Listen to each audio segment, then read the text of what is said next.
Hello friends, എല്ലാവർക്കും mister phone മലയാളത്തിന്റെ പുതിയൊരു വീഡിയോയിലേക്ക് സ്വാഗതം. സോ ഗൈസ്, ഇന്ന് നമ്മൾ ചെയ്യാൻ പോകുന്നത് പോക്കോ F3 GT ഇതിന്റെ ഒരു unboxing and initial impression video ആണ്. സോ നമുക്ക് സമയങ്ങളെ നേരെ വീഡിയോയിലേക്ക് പോവാം.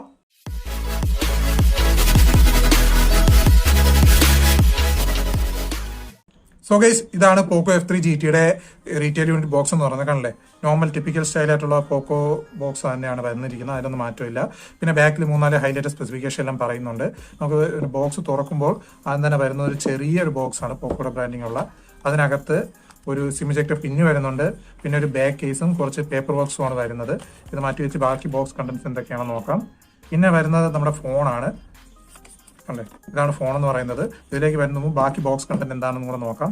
പിന്നെ ഉള്ളത് ഒരു 67 വാട്ടിന്റെ ഒരു ഫാസ്റ്റ് ചാർജറും പിന്നെ ഒരു ടൈപ്പ് സി ചാർജിങ് കേബിളും ആണ് വരുന്നത്.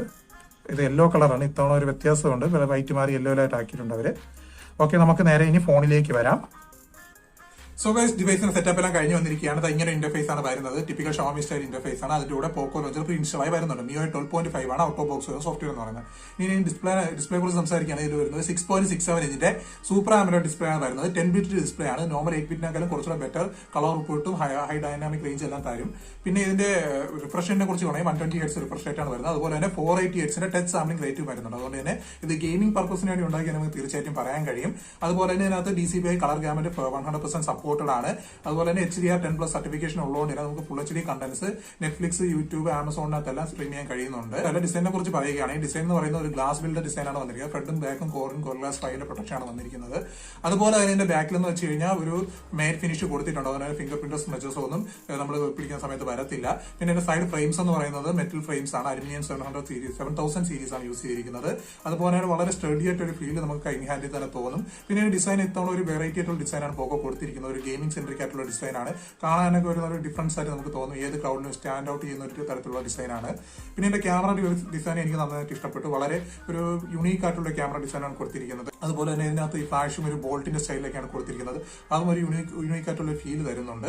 പിന്നെ ഇതിന്റെ മെറ്റൽ ഫ്രെയിമിനെ കുറിച്ച് പറയുകയാണെങ്കിൽ ഈ മെറ്റൽ ഫ്രെയിം സ്റ്റഡി പോലെ തന്നെ ഇതിനകത്ത് ചെയ്തിരിക്കുന്ന ഇൻഹാൻഡ് ഫീലും വളരെ കംഫർട്ടബിൾ ആണ്. അവർ ആ രീതിക്കൊരു മെഷീനിങ് എല്ലാം ചെയ്തിട്ടുണ്ട്. ഒരു തരത്തിലുള്ള ഇൻഹാൻഡ് എല്ലാം ഹോൾഡ് ചെയ്യുമ്പോൾ ഒരു ബെവൽ ഇതൊക്കെ കൊടുത്തിട്ടുണ്ട് നമുക്കൊരു കംഫർട്ട് ഫീലിന് വേണ്ടി. പിന്നെ ഇത് ഇത്തിരി വെയിറ്റിന്റെ ഭാഗത്ത് നോക്കുകയാണെങ്കിൽ 205 gram ആണ് അവർ പറയുന്ന വെയിറ്റ്. പക്ഷെ എന്റെ കയ്യിലെടുത്തിട്ട് അതിന് മുകളിലുള്ളതായിട്ട് ഫീൽ ആവുന്നുണ്ട്.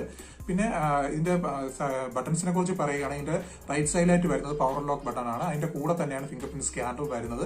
പിന്നെ ഇതിന്റെ രണ്ട് സൈഡിലായിട്ട് ഒരു ഗെയിമിംഗ് ട്രിഗേഴ്സിന് വേണ്ടിയുള്ള ഇത് കൊടുത്തിട്ടുണ്ട്. അത് മാഗ്നറ്റിക് ട്രിഗർ ആണ്. ഇതിന്റെ നമ്മുടെ ഈ സ്വിച്ച് മുകളിലോട്ട് ആക്കുന്ന സമയത്ത് ഈ ട്രിഗേഴ്സ് പൊങ്ങി വരും. നമ്മൾ ആവശ്യാനുസരണം നമുക്ക് ഉപയോഗിച്ചിട്ട് തിരിച്ച് നമ്മൾ ഈ സ്വിച്ച് തിരിച്ചാക്കുമ്പോൾ അത് താന്നു പോകും. ഒരു മാഗ്നറ്റിക് ടൈപ്പ് ട്രിഗേഴ്സ് കൊടുത്തിട്ടുണ്ട്. പിന്നെ ടോപ്പ് പോർഷനിലേക്ക് വരുമ്പോൾ സ്പീക്കർ ഗ്രില്ല് വരുന്നുണ്ട്. അതിന്റെ കൂടെ തന്നെ ഒരു സെക്കൻഡറി മൈക്ക് വരുന്നുണ്ട് നോയ്സ് ക്യാൻസലേഷൻ വേണ്ടി. പിന്നെ IR ബ്ലാസ്റ്റ് വരുന്നുണ്ട്. പിന്നെ അതിന്റെ ലെഫ്റ്റ് സൈഡിലേക്ക് വരുമ്പോൾ വോളിയം അപ്പ് ഡൗൺ കീ വന്നിട്ടുണ്ട്. അതുപോലെ തന്നെ ഒരു വേറൊരു മൈക്ക് കൂടെ കൊടുത്തിട്ടുണ്ട് ഗെയിമിംഗ് പർപ്പസിന് വേണ്ടി.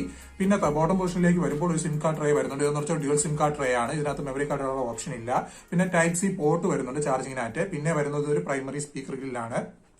സോ സ്ഥലത്ത് നമുക്ക് സോഫ്റ്റ്വെയറെ കുറിച്ച് സംസാരിക്കാം. സോഫ്റ്റ്വെയറെ കുറിച്ച് സംസാരിക്കുമ്പോൾ ഇതിന് MIUI 12.5 ആണ് ഔട്ട് ഓഫ് ബോക്സ് വരുന്നത്. ഇത് Android 11 ബേസ് ആയിട്ടുള്ള സ്കിന്നാണ്. ഇത് MIUIയുടെ ഭാഗത്തുള്ള ലേറ്റസ്റ്റ് ആയിട്ടുള്ള ഒരു സോഫ്റ്റ്വെയർ സ്കിന്നാണ്. ഇത് MIUI 12നെ അപേക്ഷിച്ച് നോക്കുമ്പോൾ വളരെ ബെറ്റർ ഒപ്റ്റിമൈസ്ഡ് ആയിട്ടുള്ള ഒരു സോഫ്റ്റ്വെയർ സ്കിൻ എന്ന് തന്നെ പറയാൻ കഴിയും. നേരത്തെ അത്ര ലാഗോ ഷട്ടേഴ്സോ ഒന്നും വരുന്നില്ല. അതുപോലെ തന്നെ ഇതിനകത്ത് ആഡ്സും കാര്യങ്ങളൊന്നും യാതൊരുത്തിനും ഇല്ല. പിന്നെ ഗെറ്റ് ആപ്സിന്റെ ഭാഗത്തുള്ള നോട്ടിഫിക്കേഷൻ വരുന്നത് നിങ്ങൾക്ക് ഡിസേബിൾ ചെയ്യാൻ സാധിക്കുന്നതാണ്. പിന്നെ ഇതിനകത്ത് ഗൂഗിൾ ഡയലർ ആണ് വരുന്നത്. അതുകൊണ്ട് തന്നെ കാൾ റെക്കോർഡിംഗ് ഫീച്ചർ ഉണ്ട്. പക്ഷേ നിങ്ങൾ കാൾ റെക്കോർഡിംഗ് ഫീച്ചർ യൂസ് ചെയ്ത് കഴിഞ്ഞാൽ ഓപ്പോസിറ്റ് ഇരിക്കുന്ന ആൾക്ക് കാൾ റെക്കോർഡ് ചെയ്യുന്നുള്ള കാര്യം അറിയാൻ പറ്റും. അത് നിങ്ങൾ മൈൻഡിൽ വെക്കേണ്ട ഒരു കാര്യമാണ്. പിന്നെ ഇതിനകത്ത് കുറച്ച് പ്രീ ഇൻസ്റ്റാൾ ആയിട്ടുള്ള ആപ്സ് എല്ലാം വരുന്നുണ്ട്. സിലി, ഫേസ്ബുക്ക് പോലുള്ള അത് നിങ്ങൾക്ക് അൺഇൻസ്റ്റാൾ ചെയ്യാൻ കഴിയും. സോ സാർ, ഇതിന്റെ സ്റ്റോറേജ് ടൈപ്പിനെ കുറിച്ച് പറയുകയാണെങ്കിൽ ഇതിൽ വരുന്നത് UFS 3.1 സ്റ്റോറേജ് ആണ് വരുന്നത്. അതിന്റെ കൂടെ തന്നെ LPDDR4X RAM ആണ് വന്നിരിക്കുന്നത്. അപ്പോൾ എല്ലാവരും വിചാരിക്കുന്നത് എന്തുകൊണ്ട് ഇതിനകത്ത് LPDDR5 RAM യൂസ് ചെയ്യില്ലാന്ന്. അതിന്റെ കാരണം എന്ന് വെച്ചാൽ ഇതിനുള്ള പ്രോസസ്സറാണ്. ഇതിനകത്തുള്ള Dimensity1200 പ്രോസസ്സർ ഇതിനകത്ത് സപ്പോർട്ട് ചെയ്യുന്ന മാക്സിമം RAM എന്ന് പറയുന്നത് LPDDR4X ആണ്. അതുകൊണ്ടാണ് ഇതിനകത്ത് LPDDR4X യൂസ് ചെയ്യുന്നത്. അങ്ങനെ യൂസ് ചെയ്തിട്ടുള്ള LPDDR4X ആണെങ്കിലും ഡേ ടു ഡേ ടാസ്കിനകത്തൊന്നും യാതൊരുത്തര ലാഗോ സ്റ്റട്ടേഴ്സോ ഒന്നും വന്നിട്ടില്ല. വളരെ സ്മൂത്ത് ആയിട്ട് എക്സ്പീരിയൻസ് ആണ് എനിക്ക് കിട്ടിയത്. ഗെയിമിങ്ങിന്റെ സമയത്തായാലും റാം മാനേജ്മെന്റ് ആയാലും എല്ലാം വളരെ സ്മൂത്ത് ആയിട്ടാണ് വന്നിട്ടുള്ളത്. അതുപോലെ തന്നെ MIUI 12.5 നേരത്തെ MIUI 12 വെച്ച് ബെറ്റർ ഒപ്റ്റിമൈസ്ഡ് ആയതുകൊണ്ട് തന്നെ വളരെ നല്ല രീതിയിലുള്ള ഒരു പെർഫോമൻസ് ആണ് എനിക്ക് കിട്ടിയത്. സോ സാറത്തിന്റെ ബാറ്ററി ആൻഡ് ചാർജിനെ കുറിച്ച് സംസാരിക്കാം. ബാറ്ററിയെ കുറിച്ച് പറയുമ്പോൾ ഒരു 5065 mAh ഇൻബിൽറ്റ് ബാറ്ററിയാണ് കൊടുത്തിരിക്കുന്നത്. ഒരു ഡ്യുവൽ സെല്ലിന്റെ ബാറ്ററിയാണ്. അതിന്റെ കൂടെ തന്നെ 67 വാട്ടിന്റെ ഒരു സൂപ്പർ ഫാസ്റ്റ് ചാർജിങ്ങും പോക്കോ പ്രൊവൈഡ് ചെയ്തിട്ടുണ്ട്. ഇത് പോക്കോയുടെ ഭാഗത്തുള്ള ഫസ്റ്റ് 67 വാട്ട് സപ്പോർട്ട് ചെയ്യുന്ന ഒരു ഫോണാണ്. അതുകൊണ്ട് തന്നെ ഇതിന് യൂസ് ചെയ്യുന്ന കേബിൾ ഒരു ഡിഫറന്റ് ആയിട്ടുള്ള ഒരു കേബിളാണ്. കാരണം ഇതിനകത്തുള്ള കേബിൾ 6 ആംപിയർ കേബിളാണ്. ഈ കേബിൾ ഉപയോഗിച്ച് ചാർജ് ചെയ്താൽ മാത്രമേ ഈ ഫോൺ 67 വാട്ടിൽ ചാർജ് ചെയ്യാൻ പറ്റത്തുള്ളൂ. അതുപോലെ തന്നെ ഇതിൽ യൂസ് ചെയ്യുന്ന ചാർജർ ഒരു സ്മാർട്ട് ചാർജറാണ്. ഇതിന്റെ പ്രത്യേകത എന്ന് വെച്ച് കഴിഞ്ഞാൽ 50% ഒരു 18 മിനിറ്റ്സിനകത്ത് ചാർജ് ചെയ്യും. അതും 67 വാട്ടിൽ. അതിനുശേഷമുള്ള ബാക്കി 50% 33 വാട്ടിലേക്ക് കൺവേർട്ട് ചെയ്തായിരിക്കും ചാർജ് ആണ്. എന്തിനാന്ന് വെച്ച് കഴിഞ്ഞാൽ കൂടുതൽ ബാറ്ററി ലൈഫ് കിട്ടുന്നതിന് വേണ്ടിയാണ്. ബാറ്ററി ലൈഫിനെ കുറിച്ച് പറയുകയാണെങ്കിൽ എനിക്ക് വളരെ നല്ല രീതിയിലുള്ള ബാറ്ററി ലൈഫാണ് കിട്ടിയത്. ഞാൻ കുറച്ച് ദിവസം ഞാൻ ഫോൺ യൂസ് ചെയ്യുന്ന സമയത്തുള്ള എനിക്ക് എബോ ഒരു 6.5 hours ബാറ്ററി ബാക്ക് ഇപ്പോൾ കിട്ടുന്നുണ്ട്. ഇതൊരു ഇംപ്രഷൻ ആണ്. അപ്പോൾ ഇനി ലോങ് ടൈം റിവ്യൂ ചെയ്യുന്ന സമയത്ത് ഞാൻ ഡീറ്റെയിൽ ആയിട്ട് ബാറ്ററിയെ കുറിച്ച് ഡീറ്റെയിൽ പറയുന്നതായിരിക്കും. സോ ഇതിന്റെ നെറ്റ്വർക്ക് ആൻഡ് കണക്ടിവിറ്റിയെ കുറിച്ച് സംസാരിക്കുകയാണ്. ഇതിനകത്ത് ബ്ലൂടൂത്ത് വെർഷൻ 5.1 വരുന്നുണ്ട്. വൈഫൈ 6 സപ്പോർട്ടഡ് ആണ്. അതുപോലെ തന്നെ ഡ്യുവൽ ബാൻഡ് വൈഫൈ സപ്പോർട്ടും വരുന്നുണ്ട്. പിന്നെ ഇതിനകത്തുള്ള പ്രത്യേകത വെച്ചാൽ ഈ ഫോൺ ഒരു 5G ഫോണാണ്. പക്ഷേ 5G ഭാഗത്തുനിന്ന് 2 നെറ്റ്വർക്ക് ബാൻഡ്സേ കൊടുത്തിട്ടുള്ളൂ, N77 N78. ഇനി ഇതിന്റെ ബാക്കി ബാൻഡ്സ് എന്തുകൊണ്ടാണ് അൺലോക്ക് ചെയ്തതെന്ന് എനിക്കറിയത്തില്ല. Dimensity1200 പ്രോസസറിനകത്ത് ഏകദേശം 15ഓളം 5G ബാൻഡ്സ് സപ്പോർട്ടഡ് ആണ്. ചിലപ്പോൾ ഭാവിയിൽ അവർ അപ്ഡേറ്റ് മുഖാന്തരം ഈ 5G ബാൻഡ്സ് ചിലപ്പോൾ അൺലോക്ക് ചെയ്യാവുന്നതാണ്. അതിനെക്കുറിച്ചുള്ള ഒഫീഷ്യൽ സ്റ്റേറ്റ്മെന്റ് ഒന്നും കൊടുത്തിട്ടില്ല. അതുപോലെ ഇതിനകത്ത് NFC ഒന്നും വന്നിട്ടില്ല. പിന്നെ ഇതിനകത്ത് GPS ബോണസ് അങ്ങനെയുള്ള സപ്പോർട്ട് എല്ലാം വരുന്നുണ്ട്. ഡ്യുവൽ 4G വോൾട്ടി സപ്പോർട്ടഡ് ആണ്. അതുപോലെ തന്നെ ഡ്യുവൽ 5G കോളിംഗ് സപ്പോർട്ടും വരുന്നുണ്ട്. പിന്നെ വൈഫൈ കോളിംഗ് പോലുള്ള സപ്പോർട്ട് എല്ലാം കൊടുത്തിട്ടുണ്ട്. പിന്നെ 4x4 നിമോ പോലുള്ള സപ്പോർട്ടും വരുന്നുണ്ട്. സോ അടുത്ത് നമുക്ക് ഈ ഡിവൈസിന്റെ ഓഡിയോ ക്വാളിറ്റിയെ കുറിച്ച് സംസാരിക്കാം. ഓഡിയോ കുറിച്ച് പറയുമ്പോൾ ഒരു ഡ്യുവൽ സ്റ്റീരിയോ സ്പീക്കേഴ്സ് ആണ് കൊടുത്തിരിക്കുന്നത്. രണ്ടിനകത്ത് ഇൻഡിവിജ്വൽ ആയിട്ടുള്ള സ്റ്റീരിയോ സ്പീക്കേഴ്സ് ആണ്. അതായത് സെക്കൻഡറി സ്പീക്കർ എന്നാണ് ഇയർ ഫോണിലല്ല, അല്ല ഒരു സെപ്പറേറ്റ് സ്പീക്കർ ടോപ്പിൽ കൊടുത്തിട്ടുണ്ട്. അതുകൊണ്ട് തന്നെ കിട്ടുന്ന ഓഡിയോ എക്സ്പീരിയൻസ് വളരെ നല്ല രീതിയിലുള്ള എക്സ്പീരിയൻസ് ആണ് കിട്ടുന്നത്. വളരെ ലൗഡ് ആയിട്ടുള്ള വോയിസ് ആണ് വരുന്നത്. അതുപോലെ തന്നെ ക്രിസ്പ് ആയിട്ടുള്ള വോയിസ് ഔട്ട്പുട്ട് ആണ് കിട്ടുന്നത്. വളരെ എന്താ പറയുക, നല്ല ക്ലാരിറ്റിയിലൊന്നും യാതൊരു ഇഷ്യൂ അതിൽ യാതൊരു വോയിസ് ഡിസ്ട്രോഷൻ അങ്ങനെയുള്ള ഇഷ്യൂ ഒന്നും ഇല്ല. ഞാൻ നിങ്ങൾക്ക് വേണ്ടി ഒരു സാമ്പിൾ ഓഡിയോ പ്ലേ ചെയ്ത് കാണിച്ചില്ല. അപ്പോൾ നിങ്ങൾക്ക് തന്നെ മനസ്സിലാവും എങ്ങനെയാണ് ഓഡിയോ ക്വാളിറ്റി എന്ന് പറയുന്നത്. I love everything. Fire spreading all around my room.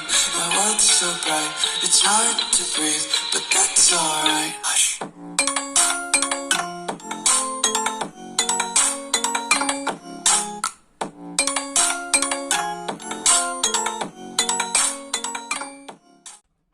ഇതിന്റെ പെർഫോമൻസിനെ കുറിച്ച് സംസാരിക്കുകയാണെങ്കിൽ യൂസ് ചെയ്തിരിക്കുന്ന പ്രോസസർ എന്ന് പറയുന്നത് മീഡിയാടെക്കിന്റെ ഭാഗത്തു നിന്നുള്ള ലേറ്റസ്റ്റ് Dimensity1200 പ്രോസസറാണ്. ഇതൊരു 6 നാനോമീറ്റർ പ്രോസസിംഗ് ടെക്നോളജി ഉണ്ടാക്കുന്ന ഒരു പ്രോസസറാണ്. അതുകൊണ്ട് വളരെ ബാറ്ററി എഫിഷ്യന്റ് ആയിട്ടുള്ള ഒരു പ്രോസസറാണ്. അതുപോലെ ഹൈ പെർഫോമൻസ് കേപ്പബിലിറ്റി ഉള്ള ഒരു പ്രോസസറും കൂടിയാണ്. ഇത് മീഡിയാടെക്കിന്റെ ഭാഗത്തു നിന്നുള്ള ലേറ്റസ്റ്റ് ആയിട്ടുള്ള ഒരു ഫ്ലാഗ്ഷിപ്പ് പ്രോസസറും കൂടിയാണ്. 5G സപ്പോർട്ടഡ് ആണ്. അതുപോലെ തന്നെ ഇതിനകത്ത് ഹൈപ്പർ എഞ്ചിൻ ടെക്നോളജിയുടെ ലേറ്റസ്റ്റ് വെർഷനായ വെർഷൻ 4 ആണ് യൂസ് ചെയ്തിരിക്കുന്നത്. അതുകൊണ്ട് ഗെയിമിങ്ങിനെ സമയത്തൊക്കെ വളരെ നല്ല രീതിയിലുള്ള ഒരു പെർഫോമൻസ് നമുക്ക് കിട്ടുന്നുണ്ട്. 3 GHz ആണ് ഇതിന്റെ മാക്സിമം ക്ലോക്ക് സ്പീഡ് എന്ന് പറയുന്നത്. ഡേ ടു ഡേ യൂസ് ചെയ്തതെല്ലാം വളരെ സ്മൂത്ത് ആയിട്ടുള്ള എക്സ്പീരിയൻസ് ആണ് കിട്ടുന്നത്. യാതൊരു ലാഗോ ഇഷ്യൂസ് ഒന്നും വരുന്നില്ല. ഗെയിമിംഗ് സമയത്തും വലിയ രീതിയിലുള്ള ഹീറ്റിംഗ് ഇഷ്യൂസ് ഒന്നും എനിക്ക് വന്നില്ല. നിങ്ങൾക്ക് സാമ്പിൾ ഗെയിം പ്ലേ ഫുട്ടേജ് ഞാൻ പ്ലേ ചെയ്ത് കാണിച്ചില്ല. ഞാൻ ജംഗ്ഷൻ ഇമ്പാക്ട് ഒക്കെ പ്ലേ ചെയ്ത് നോക്കി. ലോങ് ടൈം ഗെയിമിങ്ങിനകത്തും ചെറിയ രീതിയിലുള്ള ഹീറ്റിംഗ് എല്ലാം ആവുന്നുണ്ട്. പക്ഷേ ഇതിൽ യൂസ് ചെയ്തിരിക്കുന്ന വേപ്പർ കൂളിംഗ് ടെക്നോളജി കാരണം വളരെ നല്ല രീതിയിൽ തന്നെ ഹീറ്റ് ഡിസിപ്പേഷൻ നടക്കുന്നുണ്ട്. സോ ഗൈസ്, നിങ്ങളിപ്പോൾ ഈ കാണുന്ന ഒരു സാമ്പിൾ ഗെയിം പ്ലേ ഫുട്ടേജ് ആണ്. ജംഗ്ഷൻ ഇമ്പാക്ട് ആണ് ഗെയിമിങ്ങിന് വേണ്ടി ഞാൻ ചൂസ് ചെയ്തിരിക്കുന്നത്. By default medium graphics settings ആണ് വരുന്നത്. 60 FPS ആണ് ഫ്രെയിം റേറ്റ് സെറ്റ് ചെയ്തിരിക്കുന്നത്. ഗെയിമിങ്ങിൻ്റെ പെർഫോമൻസിനെ കുറിച്ച് പറയുകയാണെങ്കിൽ വളരെ നല്ല രീതിയിലുള്ള പെർഫോമൻസ് ആണ് എനിക്ക് കിട്ടിയത്. യാതൊരു ലാഗോ സ്റ്റട്ടേഴ്സോ ഇഷ്യൂസോ ഒന്നും വന്നില്ല. കൺസിഡർ ചെയ്ത മീഡിയാടെക്കിൻ്റെ ഫ്ലാഗ്ഷിപ്പ് പ്രോസസർ ആയതുകൊണ്ട് തന്നെ ആ ഒരു രീതിയിലുള്ള ഫ്ലാഗ്ഷിപ്പ് പെർഫോമൻസും കിട്ടുന്നുണ്ട്. എല്ലാ ഗെയിമിംഗ് ട്രിഗേഴ്സ് എല്ലാം നമുക്ക് ഗെയിം ടർബോ വഴി സെറ്റ് ചെയ്യാൻ പറ്റും. അതുപോലെ തന്നെ ഇതിൻ്റെ റെസ്പോൺസും വളരെ നല്ല റെസ്പോൺസാണ് കിട്ടുന്നത്. നമ്മൾ ടച്ചിൽ കിട്ടുന്ന ആൾമോസ്റ്റ് സെയിം റെസ്പോൺസ് തന്നെയാണ് നമുക്ക് ഗെയിമിംഗ് ട്രിഗേഴ്സും തരുന്നത്. പിന്നെ ഇതിലെ ഗെയിമിംഗ് ട്രിഗേഴ്സ് നമുക്കിപ്പം വേറെ യൂസിനൊന്നും ചെയ്യാൻ പറ്റത്തില്ല. നമുക്ക് ഗെയിമിംഗ് മാത്രമേ ഇപ്പോൾ യൂസ് ചെയ്യാൻ പറ്റുള്ളൂ. ഇത് കസ്റ്റമൈസബിൾ ആയിരുന്നതിന് കുറച്ചുകൂടെ ബെറ്റർ ആയിരിക്കുമെന്നാണ് എൻ്റെ ഒരു പേഴ്സണൽ ഒപ്പീനിയൻ. അതുപോലെ തന്നെ എൻ്റെ ലോങ് ടൈം ഗെയിമിങ്ങിനകത്തൊക്കെ ഫ്രെയിം ഡ്രോപ്സ് ഒന്നും വലിയ രീതിയിലില്ല. എപ്പോഴും ഒരു എബോവ് ഒരു 55 എബോവ് ആണ് എപ്പോഴും ഫ്രെയിം റേറ്റ്സ് കീപ്പ് ചെയ്യുന്നത്. പിന്നെ ലോങ് ടൈം ഗെയിമിങ്ങിനകത്ത് ശ്രദ്ധിച്ചൊരു കാര്യം എന്ന് വെച്ച് കഴിഞ്ഞാൽ ഫോൺ ഒരു 40 to 43 അടുപ്പിച്ച് വരെയൊക്കെ ഹീറ്റ് ആവുന്നുണ്ട്. അങ്ങനെ ഉണ്ടാവുന്നുണ്ടെങ്കിലും പക്ഷേ ഈ ഹീറ്റിനെ മെയിൻറ്റെയിൻ ചെയ്യുന്നതിന് വേണ്ടി ഇതിൻ്റെ കൂളിംഗ് ടെക്നോളജി വളരെ നല്ല രീതിയിൽ വർക്ക് ആവുന്നുണ്ട്. കാരണം എന്ന് വെച്ച് കഴിഞ്ഞാൽ ഗെയിം പ്ലേ ചെയ്തുകൊണ്ടിരുന്ന സമയത്തൊക്കെ ലോങ് ടൈം ഗെയിമിൽ ഫോൺ ഹീറ്റ് ആവുന്നുണ്ടെങ്കിലും അത് കഴിഞ്ഞ് പെട്ടെന്ന് 1-2 മിനിറ്റിനകത്ത് തന്നെ ഫോൺ പിന്നെയും കൂൾ ഡൗൺ ആയി വരുന്നത് ഞാൻ ശ്രദ്ധിച്ചിരുന്നു. അതായത് കൂളിംഗ് ടെക്നോളജി നല്ല രീതിയിൽ വർക്ക് ആവുന്നുണ്ടാണ് അതിനർത്ഥം. പിന്നെ വേറെ ശ്രദ്ധിക്കേണ്ട കാര്യം എന്ന് വെച്ചാൽ BGMIക്കകത്തൊക്കെ ഇതിൻ്റെ 90 FPS സപ്പോർട്ട് ഇതുവരെ കൊടുത്തിട്ടില്ല. റിയൽമി X1 മാക്സിലൊക്കെ സെയിം പ്രോസസ്സറാണ് വരുന്നത്. അതിനകത്ത് 90 FPS സപ്പോർട്ടാണ് കിട്ടുന്നുണ്ട്. അതുപോലെ തന്നെ HDR എക്സ്ട്രീം വരെയുള്ള സപ്പോർട്ടും കിട്ടുന്നുണ്ട്. ഇതിനകത്ത് ഇപ്പോൾ HDR അൾട്രാ വരെയും സ്മൂത്ത് എക്സ്ട്രീം വരെയുള്ള ഓപ്ഷനെ ഇതുവരെ അൺലോക്ക് ആയിട്ടുള്ളൂ. മേ ബി ഫ്യൂച്ചർ അപ്ഡേറ്റിനകത്തൊക്കെ പോക്കോ ഇത് ചിലപ്പോൾ അൺലോക്ക് ചെയ്യാനുള്ള സാധ്യതയുണ്ട്. പിന്നെ ഇനി ഡീറ്റെയിൽ ആയിട്ടുള്ള ഗെയിമിംഗ് ഇതൊക്കെ ചെയ്യണമെന്നുണ്ടെങ്കിൽ നിങ്ങൾ കമൻറ്റ് ചെയ്ത് പറഞ്ഞാൽ മതി, ഞാൻ ഡീറ്റെയിൽ ഗെയിമിംഗ് റിവ്യൂ എല്ലാം ചെയ്യും. എന്തായാലും ഇപ്പോഴത്തെ ഇത് വെച്ച് പറയുകയാണെങ്കിൽ ഇനിഷ്യൽ ഇംപ്രഷനിൽ പോക്കോ F3 GT വളരെ നല്ല രീതിയിലുള്ള ഗെയിമിംഗ് പെർഫോമൻസ് തന്നെയാണ് ഈ ഫോണിൽ പ്രൊവൈഡ് ചെയ്യുന്നത്. സോ സാർ നമുക്ക് ഇതിന്റെ ക്യാമറയെ കുറിച്ച് സംസാരിക്കാം. ബാക്കിലേക്ക് ഒരു വലിയ ട്രിപ്പിൾ ക്യാമറ സെറ്റപ്പ് ആണ് വന്നിരിക്കുന്നത്. 64 മെഗാ പിക്സലിന്റെ ഒരു f1.65 ആപ്പറേച്ചറുള്ള ഓംനിവിഷൻ സെൻസറാണ് യൂസ് ചെയ്തിരിക്കുന്നത്. അതുപോലെ തന്നെ സെക്കൻഡറി ക്യാമറ എന്ന് പറയുന്നത് 8 മെഗാ പിക്സൽ അൾട്രാ വൈഡ് ക്യാമറയാണ്. 320 ഡിഗ്രി ഫീൽഡ് ഓഫ് വ്യൂ ആണ് വരുന്നത്. പിന്നെ ലാസ്റ്റ് എന്ന് പറയുന്ന ഒരു 2 മെഗാ പിക്സലിന്റെ മാക്രോ ക്യാമറ. ഇതൊരു വേസ്റ്റ് ക്യാമറ തന്നെ പറയാൻ കഴിയും. കാരണം ഷോമിയുടെ മറ്റിപ്പോഴുള്ള റെഡ്മി നോട്ട് 10 പ്രോയ്ക്കകത്തല്ല ഒരു ടെലിമാക്രോ ക്യാമറ കൊടുത്തിരുന്നു. അതാണ് വന്നിട്ട് കുറച്ചുകൂടി യൂസ്ഫുൾ ആയിരുന്നു. ഇത് ഒരു തരത്തിൽ നോക്കിയാൽ വേസ്റ്റ് തന്നെയാണ്. പിന്നെ ഫ്രണ്ടിലേക്ക് വരുമ്പോൾ 16 മെഗാ പിക്സലിന്റെ f2.0 ആപ്പറേച്ചർ വരുന്ന ഒരു സോണി IMX471 സെൻസറാണ് യൂസ് ചെയ്തിരിക്കുന്നത്. നിങ്ങൾക്ക് കുറച്ച് സാമ്പിൾ ഫുട്ടേജസ് കാണാം.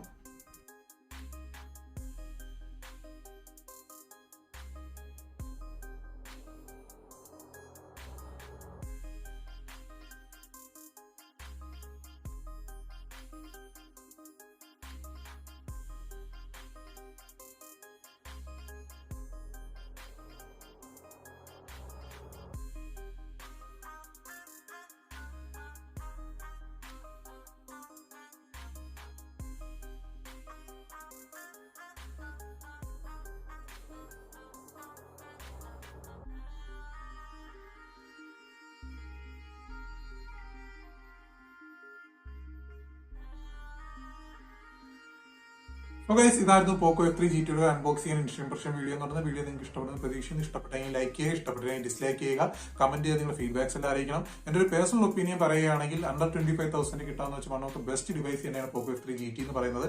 5G അല്ല നിങ്ങളൊരു കൺസിഡറേഷൻ, തീർച്ചയായും ഡിവൈസ് നിങ്ങൾക്ക് കൺസിഡർ ചെയ്യാവുന്നതാണ്. സോ പുതിയൊരു വീഡിയോയുമായി വരുന്നവരെ എല്ലാവർക്കും ഒരു ശുഭദിനം നേരുന്നു. Till then, bye bye.